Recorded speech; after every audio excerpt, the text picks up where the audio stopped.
On the bench today is a Kona 5-string bass. This belongs to a student of mine. He's been taking bass lessons from me for 4 or 5 years and has had these strings on it the entire time. We're going to get him some fresh strings on and just go over the guitar a little bit and see how good we can get this to feel for him. He's become a pretty decent bass player at this point, so I think he will appreciate this thing playing a little bit better than it does right now. I would say 8.5, 9 64ths. It's pretty steep. And this side, about 8 64ths. Now there could be a reason for that.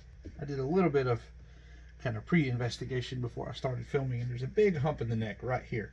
Somebody could have already gone over this and set these string heights because they are at a level where they do not cause a buzz due to this fingerboard hump that we have in this area.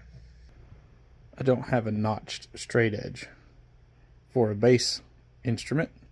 All of mine are for guitar. So I'm going to try to show you by looking down the neck.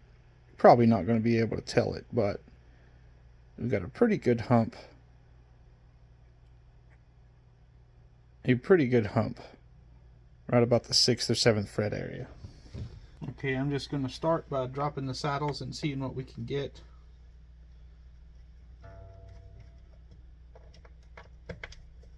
Be a pretty steep decrease here. So I don't like this. I can already tell you that I don't like this. All this sticking up above the saddle. I don't see that it would be as big of a problem for a bass player. For a guitar player, I know when you're doing this kind of thing, these saddles, these adjustment screws poking out above the saddle can be pretty harsh on this section of your hand. So I like to try to get this really flush. We may end up pitching this neck for that reason. But let's see what kind of action we can get away with before we do all that. So with the saddle completely bottomed out, I have no more adjustment left. We're at about 6 64ths is the 12th fret. And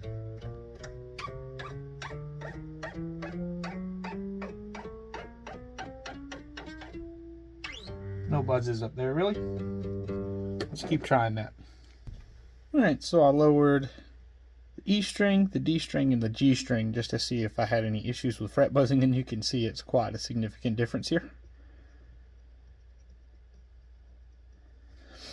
So I don't have any significant buzzing. However, I do not like that this one is bottomed out and we don't have any adjustment left, and I don't like that the adjustment screws are sticking above the saddle. So I'm going to return these to the height they were, and we're going to correct this action in a different way. I'm doing all this with the old strings also. You know, with the guitar, you can mess around with a set of strings, screw them up, just replace the set of strings when you're done with the setup, and just kind of basically burn a set of strings during the setup. But the strings he's picked to put on this bass are like $60 a set, so I don't want to burn that set if I don't have to. I'm just going to use these old strings to do the majority of the setup work and just sort of fine tune it when the new ones are on. So what I'm going to do here is loosen the tuners, get all the strings slack, and then we're going to pitch this neck backwards a little bit, and it's going to drop the action for us all along here, and then leave us adjustment in the saddles as well. I did want to mention too, I did check the truss rod before I started messing with any of this, and do that hump in the neck. I think it's going to have to live about where it's at right now. Plus I think the truss rod is going to be different with this set of strings versus the set of strings that I'm actually going to use on this bass. So I'm waiting until those strings are on here and in pitch before I mess with the truss rod a whole lot. I already know that it's ballpark where it needs to be anyway, so it's not going to affect this measurement by enough for me to do it differently than I would have done it anyway. I do not recommend to use a drill to take these off. You can mess up very easily, slip off, put a nice little cross into the finish of a guitar just from the Phillips head bit slipping. Got it in low speed. I'm going to be very careful here.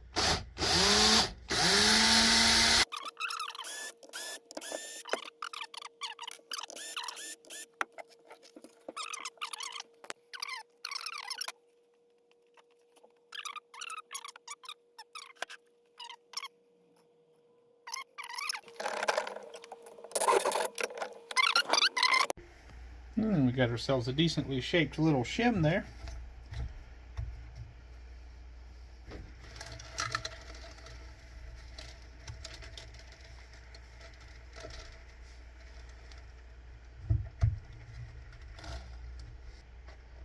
And we can see that was far, far, far too much. So yeah, we're going to reduce that a little bit.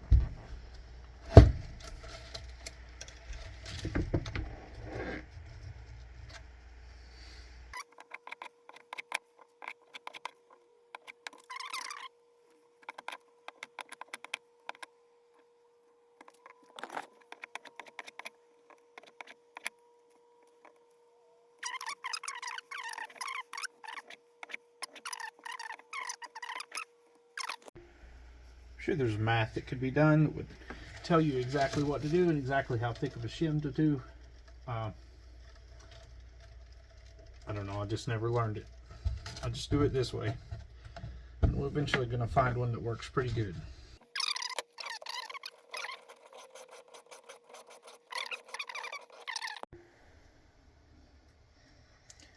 Alright, so now we've got our shim.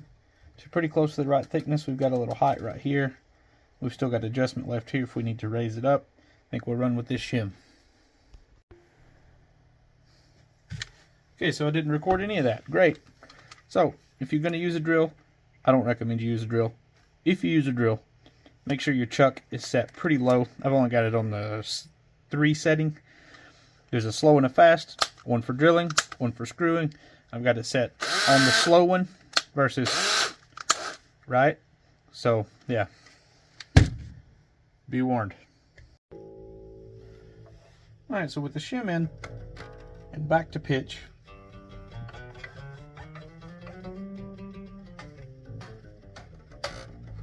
it already plays a ton better. We're going to have some issues though here.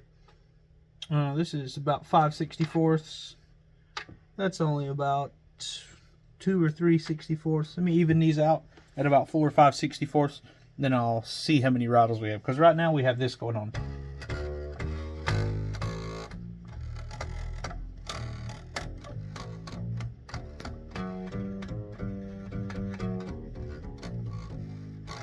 We've got some other issues going on I'll show you in a second that's helping contribute to that. But the action is a big one to start with. You can do this with understring radius gauges. All kind of different things you can do it with. I find just going along the fretboard, each string at the 12th fret and setting the action the same. Obviously that matches it. Sometimes you can tweak a little after that. I think I'm going to say, if I set this to 4 or 5 64ths, it's going to be a massive, massive improvement to him. Since he was playing around 8 64ths to begin with, so we're going to be like a 50 or 60% reduction here for him. Alright, those adjustments done.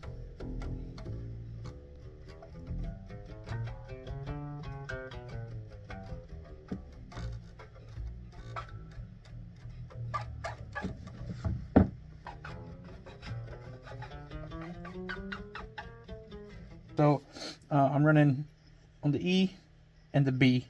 I'm running about 5 to 6 64ths just to sort of help offset some of the buzzing from the lower tension strings. And then right here I'm running 4 to 5 64ths is about what I'm running. If the neck was in better shape and we didn't have the hump right here, this thing could go way lower, but I think we're going to have to work what we got here. Yeah, let's get these strings off. I'll show you another severe problem this one has right now. And it's not, this is actually not a manufacturer problem. This is what happens when you play a guitar. So let's see it. And let's see what these strings are hiding. Oh yeah, we got some good fret wear on here. This is good. This means that my bass student is actually practicing. He's playing all the freaking time, if I had to guess. That would also explain the fact that he's become a pretty decent bass player. So, the approach on these, I think, what I'm going to do here is just do a small amount of crowning. There's obviously low spots in here, but he hasn't brought it to me for a level and crowning. We're not getting major buzzes yet, so I'm going to kind of try to get by in the meantime with a little bit of recrowning and polishing, and let him go to town on this thing for another 4 or 5 years, and then we may do something. I despise taping off fingerboards. People do it all the time. I get it. I hate it. So what I'll do is use the same piece of tape and kind of go through here. Same 2 pieces of tape. and I'll just move them along with the fret as I address my issues on this particular fret. Now, I'm not trying to change anything here. I don't want to change the level for sure. I just kind of want to knock off any of the rough edges. As far as with the file, that's as much as I'm going to touch. I'll do the rest with sandpaper and polishing.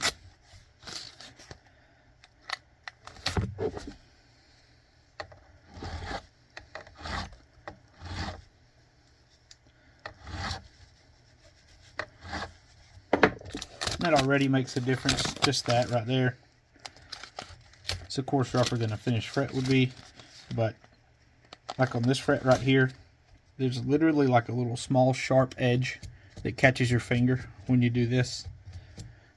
And this little crowning file here, which is just a concave shape file, is going to just barely knock that off. Yeah, and that gets rid of that little sharp spot. So yeah, it's going to be a good bit of work on this right here, and then I'll come back when I'm at the polish stage. Another thing I'm going to address is just a little bit of sharpness right here. This is what we call the little red file. It's got a safe edge and a sharp edge. I'm going to take that safe edge and just sort of do a very, very small amount of rounding on each one of these frets. Then we'll start with sandpaper after that. But this has got 24 frets, so 48 of these ends to do. See you guys in a minute. So yeah, different angle, having to charge my battery. So hoping as I'm charged and filming, or charging and filming, I won't lose you here. I have a box of abrasives here that I keep at hand. It's got various different grits in here. I'm going to do a 320. Here's just a 1000. Starting with 320, I'm not going to use a backer here. I'm just going to use my finger. It's a very well used piece of 320 also. Just going to basically go over everything, especially the ends that I just did. Now up here, where I've done that previous work with a couple passes with the crowning file, all this is going to do is just continue to round that in. I'm not really trying to reduce the height or change the shape of these very much. I'm just trying to get the rough edges off.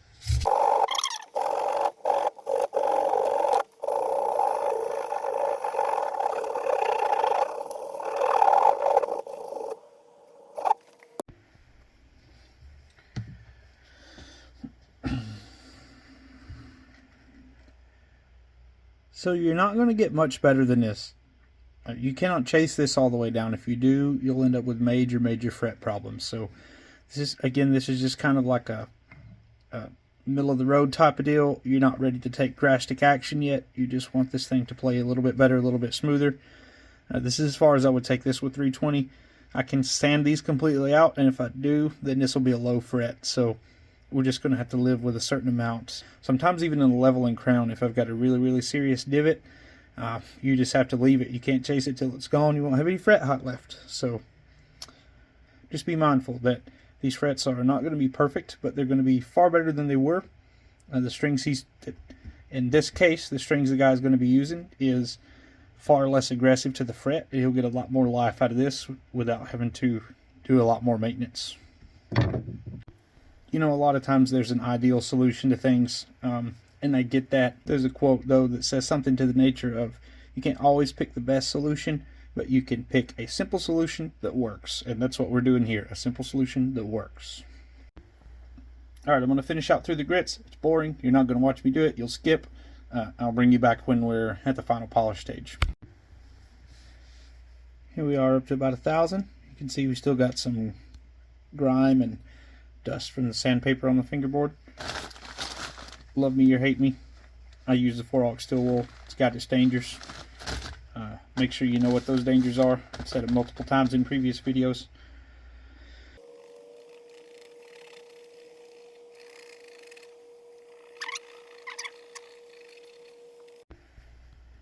It's the biggest reason I use it here. This is without any other cleanup. That's just the steel wool after the 1000. Cleaned up the fingerboard, and it cleaned up the fret.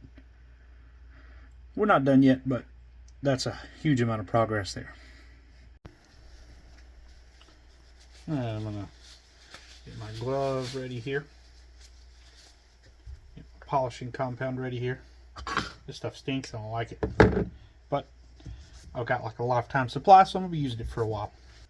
Yeah, I doubt that camera's going to show it, but I'm seeing a small amount of striations on the side of the fret. So I'm going to back up to 1000 just to sort of help with those. Sucks because it makes this 3-stage instead of 2. Steel wool for the 2nd stage. A little bit of polish. And the end of my scrap of t-shirt that's in my polish container.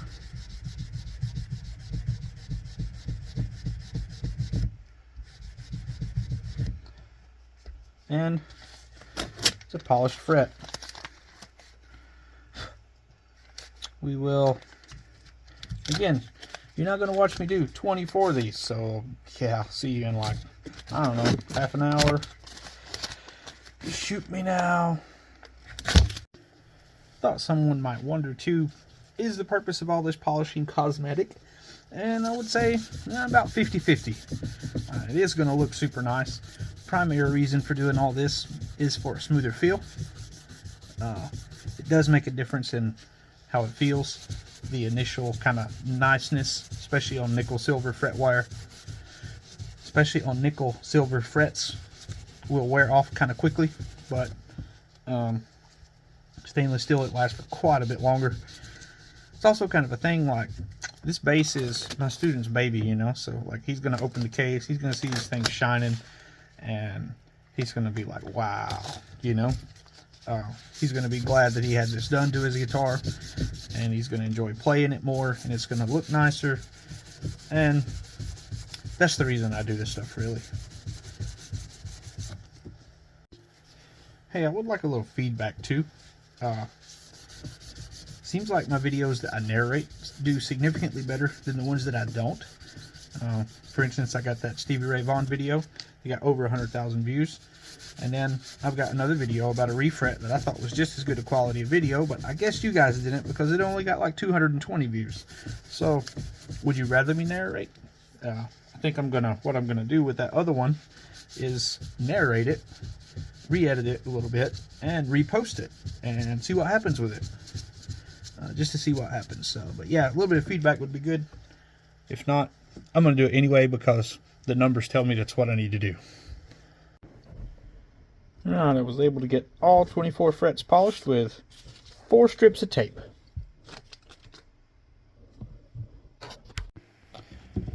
And you can see we got a pretty good shine on there.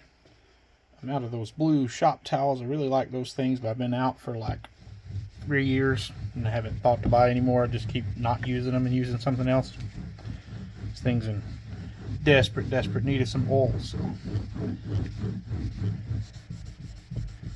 also use this as kind of a last opportunity to clean fingerboard.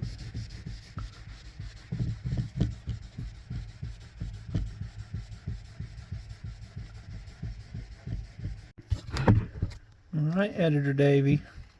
This would be a great time to go back and show them what we started with. Big difference.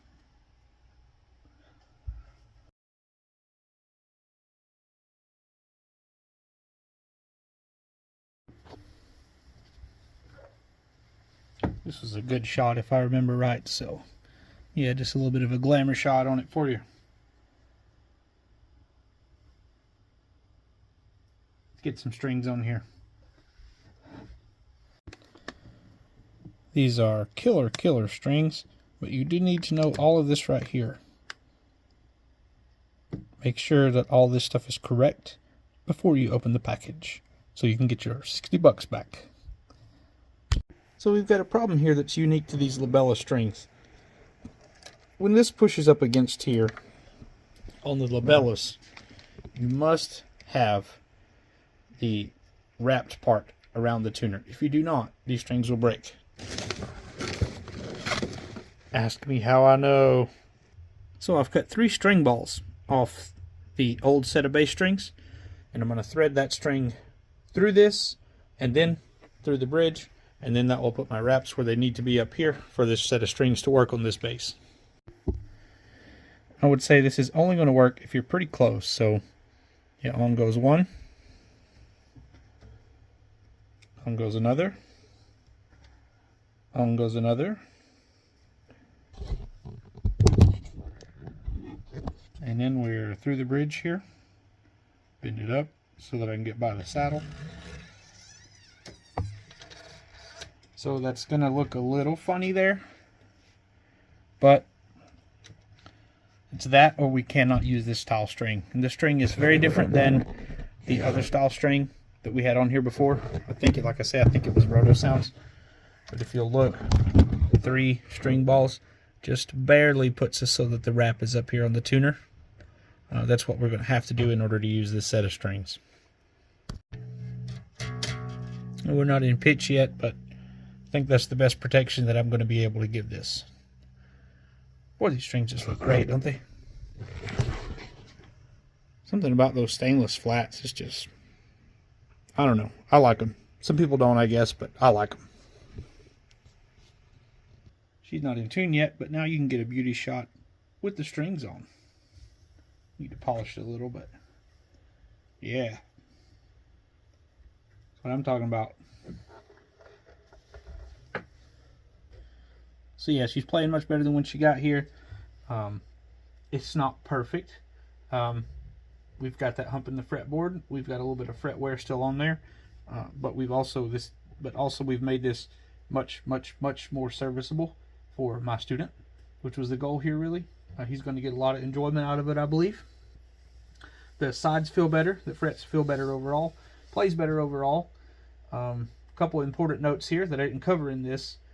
The truss rod on this is very straight. I don't have a great way to show that, but the truss rod is a very important step in the setup of an instrument. It's pretty hard to show that, but yeah, this truss rod is very straight. We probably could not get away with it being much straighter. And also the nuts. Let's talk about the nuts. So string height here at the nut is a very important part of a setup as well. What I will usually do is fret right here and check my spacing right here. It's not too bad on this one. I have a little device that'll measure this in thousandths of an inch or millimeters, however you want to do it. I believe that I did this for him years ago already. So this part of the setup was already very close. And I think I did this and the truss rod earlier, which is probably why we were already close. When I say earlier, I mean probably like 3 years ago. So those parts were pretty close already. We didn't really have to mess with them. Just clean them up, get them going, and we're good to go here. You guys know the YouTube spiel already. Like, comment, subscribe. Anything you do helps me out.